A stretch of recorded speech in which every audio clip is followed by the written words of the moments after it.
দেখুন, কবিগুরু রবীন্দ্রনাথ ঠাকুর দুবার ইতালিতে গিয়েছিলেন। প্রথমবার গিয়েছিলেন 1925 সালে, আর দ্বিতীয়বার গিয়েছিলেন 1926 সালে। অর্থাৎ প্রথম এবং দ্বিতীয় বিশ্বযুদ্ধের মাঝ বরাবর একটি সময়ে তিনি ইতালিতে পরিভ্রমণ করেছিলেন।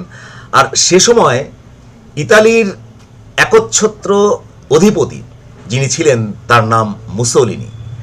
আপনারা সকলেই জানেন যে এই মুসোলিনি শোষণ এবং হিংসার এক বিশেষ উপায় তিনি তৈরি করেছিলেন, যার নাম ফ্যাসিবাদ।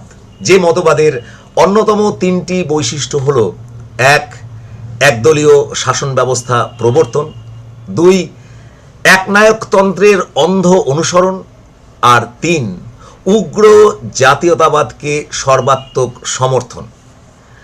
তার সত্যি কথা হলো এটাই যে রবীন্দ্রনাথ যখন ইতালি পরিভ্রমণ করেছিলেন তখন কিন্তু তিনি ইতালির রাজনৈতিক অবস্থা, ইতালির শাসক বেনিটো মুসোলিনির রাজনৈতিক আদর্শ, তার কার্যকলাপ, এসব সম্পর্কে তিনি সম্পূর্ণ ওয়াকিবহাল ছিলেন না।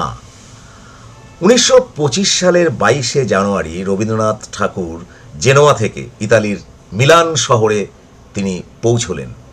মনে রাখতে হবে যে সেখানে তার দোভাষিকের কাজ করেছিলেন ফর্মিকি নামে একজন ইতালীয় ভদ্রলোক, যিনি ক্রমাগত ইতালি সম্পর্কে, ইতালির শাসন ব্যবস্থা সম্পর্কে, ইতালির শাসক বেনিটো মুসোলিনির সম্পর্কে যিনি ক্রমাগত বিভিন্ন ভুল তথ্য রবীন্দ্রনাথ ঠাকুরকে দিয়েছিলেন। ফলস্বরূপ যথারীতি কবিগুরু সেখানে একাধিক বক্তৃতায় মুসোলিনির ভূয়সী প্রশংসা করলেন।